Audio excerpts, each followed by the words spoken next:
প্রসব বেদনা ছিল না। 2 নাম্বার হলো মুজিজা হলো তার জন্মের সময়, নবীর জন্মের সময় তার শরীরে কোনো দুর্গন্ধ রক্ত ছিল না। সুবহানাল্লাহ বলে, একবারে পরিষ্কার লাগে, তাকে কেউ দোয়া দিচ্ছে। সুবহানাল্লাহ বলে, কারণ মার গর্ভ থেকে কেউ আসলে তখন তার পুরো শরীরে কি থাকে? রক্ত থাকেনি, পুরো শরীরে রক্ত থাকেনি। আল্লাহ রাসূল সাল্লাল্লাহু আলাইহি ওয়াসাল্লাম একবারে পরিষ্কার মার গর্ভ থেকে আসলো। সুবহানাল্লাহ।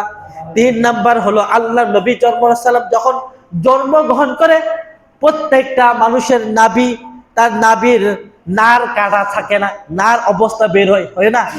সন্তান কি হয়? নার অবস্থা বের হয়, পরে গিয়ে কাটে না।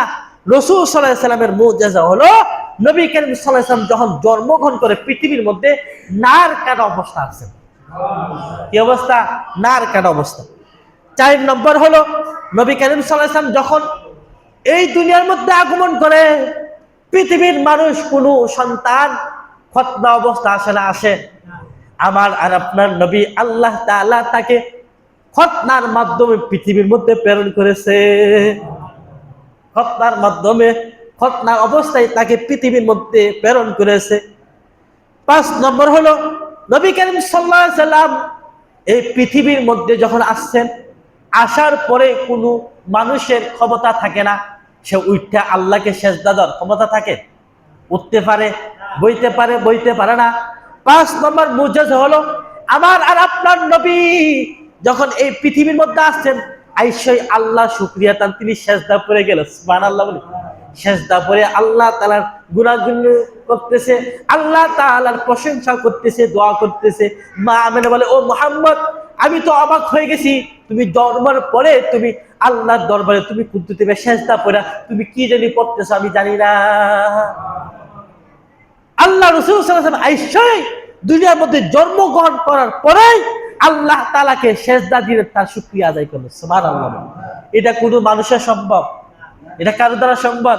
এটা আল্লাহ রাসূলকে অলৌকিক ঘটনা ঘটছে আল্লাহ রাসূলের ব্যাপার। 6 নম্বর হলো তার জন্মের পর তিনি যখন জন্মগ্রহণ করেন, জন্মগ্রহণ করার পর রাত্রের বেলা ওই যে চাঁদ এবং তারকা জুনু তার ঘরের মধ্যে আইসা খেলতেছে। সুবহানাল্লাহ বলেন, ঘরের মধ্যে আইসা কি করতেছে? খেলতেছে। ওই তারকা জুনু মুহাম্মদকে নিয়ে খেলতেছে। 7 নম্বর হলো আল্লাহ রাসূল সাল্লাল্লাহু আলাইহি ওয়াসাল্লাম যখন পৃথিবীর মধ্যে আগমন করে, কিসরার 14টি বারান্দা, তাদের প্রাসাদের বারান্দা ভেঙে পড়ে। কি পড়ে? এই কিসরাত হলো, তারা হলো ইহুদি খ্রিস্টান, তারা তারা আল্লাহকে মানত না, তারা ওই মূর্তির পূজা করত। এবং তাদের সাম্রাজ্য, কিসরাদের প্রাসাদগুলো, বড় বড় বিল্ডিং গুলো যখন নবী আসছে দুনিয়ার মধ্যে, বড় বড় বিল্ডিং গুলো ভেঙে পড়ছে। সুবহানাল্লাহ। কি পড়ছে? বিল্ডিং দিয়ে ভেঙে পড়ছে। কারণ তারা কি?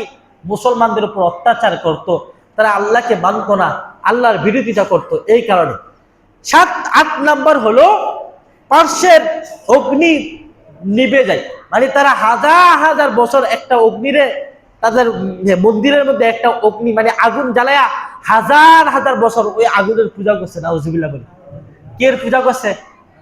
কি এর আগুনের পূজা করছে হাজার হাজার বছর। তারা কোনোদিন এই আগুনের নিভতে দিছে না, কইছে এটা আমাদের প্রভু, নিবান যেত না। নাউজুবিল্লাহ। আগুন কি প্রভু হইতে পারে? আগুন প্রভু হইতে পারে? তাহলে তারা হাজার হাজার বছর ওই অগ্নির আগুনের পূজা করত। যখন আমার আর আপনার নবী আসছে, তখন হঠাৎ করে আগুন নিভে গেল। কি নিভে গেছে? আগুন। যে আগুনটা হাজার হাজার বছর নিবে না, নবী আসার কারণে ও আগুনটা নিভে যায়। সুবহানাল্লাহ। এরপরে 9 নম্বর হলো যখন মক্কা এবং সিরিয়া, তখন মক্কা এবং সিরিয়ার মধ্যে অনেক দুর্ভিক্ষ দেখা গেছে। কি দুর্ভিক্ষ? পানির অভাব, পানি নাই, ইয়া নাই। তো এখানে নদীগুলো শুকায় গেছে। যখন নবী আসছে দুনিয়ার মধ্যে, তখন ওই মক্কা এবং সিরিয়ার মধ্যে নদীগুলো পানি দ্বারা প্রবাহিত হতে লাগলো। সুবহানাল্লাহ। পানি প্রবাহিত হতে লাগলো, পানি দ্বারা ওই নদীগুলো ভরে গেল। সুবহানাল্লাহ।